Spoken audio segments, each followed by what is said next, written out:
Kira bukti-bukti apa aja dan saksi-saksi siapa saja yang dihadirkan oleh Bitkum Polda pada saat itu yang membuat yang waktu itu yang berusaha untuk meyakinkan hakim sehingga tetap ditolak. Bukti apa yang dimiliki oleh Polda Jawa Barat? Tidak ada, hanya bukti, hanya ahli aja yang mereka hadirkan. Tidak ada saksi lain, tidak ada bukti lain.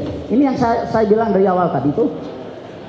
Kami sudah berupaya meminta bukti, alat bukti itu dihadirkan di persidangan. Kalau memang klien kami Peggy Setiawan melakukan pembunuhan dengan cara menusuk korbannya, mana alatnya? Buktikan. Pihak kepolisian daerah Jawa Barat tidak mampu membuktikan itu. Hanya menghadirkan ahli saja yang saat itu dilakukan oleh kepolisian dari Jawa Barat. Menurut pengetahuan saudara, apakah peristiwa pembunuhan atau kematian pada tanggal 27 Agustus 2016 itu merupakan pembunuhan berencana dan pemerkosaan atau kecelakaan? Pengetahuan saudara. Baik, baru-baru ini kami mendapat klien, yaitu saudari Mega dan Widya. Nah, dari sejumlah keterangan klien kami yang disampaikan kepada kami, baik secara tertutup artinya internal kami dengan mereka, kemudian juga yang disampaikan oleh mereka di dalam sebuah podcast, justru ini adalah sebuah, menurut kami ya, mohon izin menurut kami, karena boleh dong kami sebagai kuasa hukum berasumsi ya, untuk demi kepentingan klien kami lah, bahwa menurut kami apa yang selama ini diperbincangkan di luar sana tentang adanya kasus pembunuhan, apalagi pembunuhan berencana yang terjadi di tahun 2015, ini sangat terbantahkan dengan adanya apa yang disampaikan oleh klien kami. Dari mana kami bisa mendalami dan mempelajari itu? Durasi waktu yang disampaikan oleh klien kami bahwa pada jam 22 lebih belasan, ya, apakah 15 atau 18 menit, Vina itu intens menghubungi klien kami, intens, miss call berapa kali, tetapi sama klien kami tidak diangkat karena klien kami terutama Widi itu sudah tahu maksudnya bahwa dia mau diajak keluar main gitu. Nah di jam 22.30 menit korban sudah tidak bisa dihubungi, artinya jeda waktu 12 menit kurang lebih. Kalau diasumsikan sebagai tindak pidana pembunuhan, apalagi disertai dengan pemerkosaan, ini sangat hal yang sangat tidak mungkin menurut pendalaman kami, ya, sebagai PH daripada Widi dan Mega. Kenapa seperti itu? Orang kalau mohon maaf ya, ini kan di dalam berkas persidangan 2016 itu kan korban diperkosa 11 orang, 11 orang. Bukan 1-2 orang, 11 orang memperkosa Vina. Kemudian kalau kami sesuaikan dengan waktu yang ada hanya 12 menit, bagaimana bisa?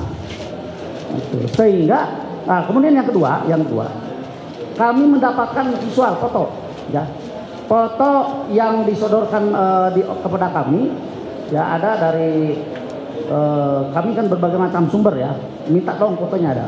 Di dalam foto itu kami lihat sama sekali tidak ada bekas penganiayaan.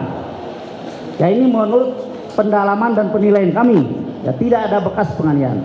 Ada sebuah foto yang menampilkan wajahnya Vina, memang dalam hidungnya mengeluarkan darah. Tetapi logikanya kalau hidung mengeluarkan darah karena dihajar atau dihantam benda tumpul, apalagi yang dipakai hantamnya itu adalah balok, katakan begitu, ini mesti berubah bentuk hidungnya. Ini kan tidak berubah. Kemudian kalaupun darah keluar dari hidung, itu kami mengasumsikan dan menyimpulkannya karena kerasnya benturan kepala dia. Benturan itu kan tidak harus dipukul orang, Pak. Benturan itu bisa dia juga jatuh, terbentur, bisa seperti itu. Ya. Kemudian di foto, salah satu foto juga yang menunjukkan wajah Eki, korban Eki, ada tangan yang patah. Nah, tetapi menurut penilaian kami sebagai tim kuasa hukum Widi dan Mega, patahan tangan itu bukan diakibatkan oleh benturan benda keras. Karena kalau tangan patah dibentur oleh benda keras, mesti ada lebam, ada biru di sekitar patahan itu. Ini kan tidak. Jadi kelihatannya tangan ini patah karena dia menahan beban. Ya, menahan beban. Mohon maaf, saya pernah patah tangan karena menahan beban badan saya. Ini tangan saya patah. Jadi patahan tangan itu juga kami nilai ini karena menahan beban, bukan karena dibentur oleh benda keras atau dipukul. Karena kalau dipukul, dibentur, pastilah dia mengeluarkan warna biru atau lebam. Kemudian kalau kita baca, mohon izin Bapak, kalau kita baca di hasil visum et repertum yang dikeluarkan pada tahun 2016, terutama yang dikeluarkan oleh Dr. Ikhda yang memeriksa Vina itu, tidak ada satupun yang menyebutkan bahwa korban diperkosa. Tidak ada, silahkan dibaca. Ya, kami udah baca bolak-balik itu. Hanya menyebutkan bahwa korban mati meninggal karena tidak wajar. Ya. Kemudian memang ada karena trauma tumpul. Trauma tumpul menurut kami tidak saja harus dipukul, tetapi jatuh pun menimpa benda keras itu trauma tumpul. Dan kalau di dakwaan itu ada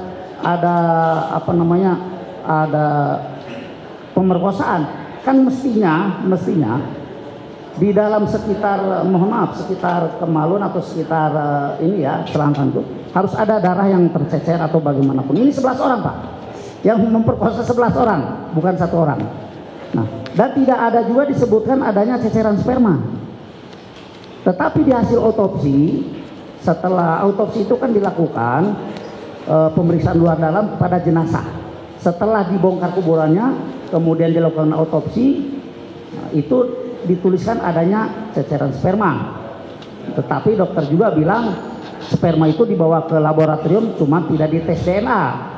Sehingga kami meyakini bahwa ada juga ketidaksesuaian antara visum et repertum dengan hasil autopsi. Itu yang menguatkan kami dalam melakukan pra peradilan, ya, karena kami juga harus mempunyai dasar dalil-dalil yang harus kami sampaikan. Demikian. Baik, mohon izin Yang Mulia, kami memperlihatkan foto yang disampaikan apa sesuai dengan foto. Ya.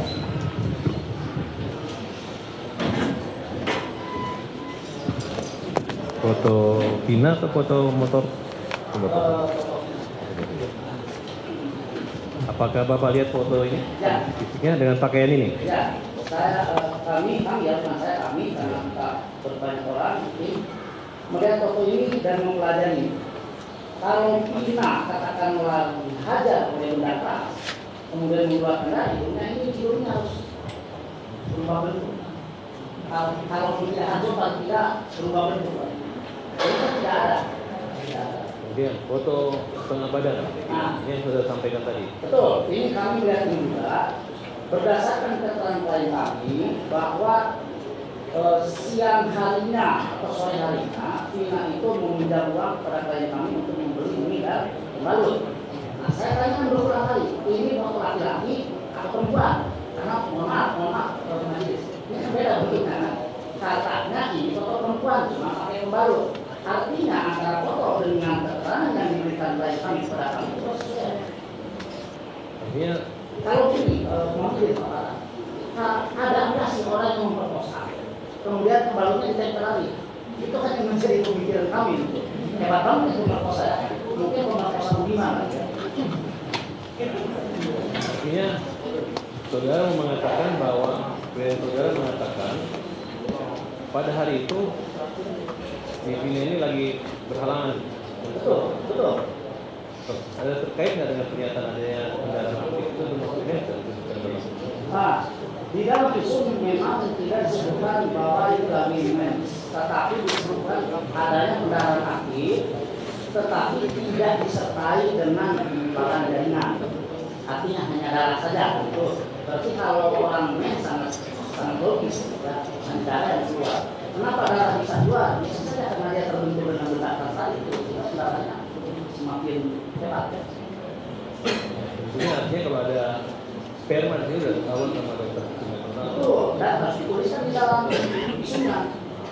Ya kan? Makanya yang jadi kita bingung itu pada saat forensik itu sperma itu kan di dalam tanah. Tahu? Belum, cuma di dalam autopsi hanya disampaikan adanya ceceran sperma gitu. Kan kita juga nggak tahu kok di visumnya yang nyatanya pertama kali korban dibawa ke rumah sakit dari sekitar itu setelah diotopsi itu ada. Baik, kalau foto motor kendaraan kerusakan dong foto ya? Kalau saya nggak lihat itu, kalau saya lihat hanya foto bisa. Yang lalu masih Ini Eki, betul, saudara Eki lah. Sudah lihat fotonya. yang saat yang ya ini katanya ini. Nah Ini mukanya di kanan semua. ya betul.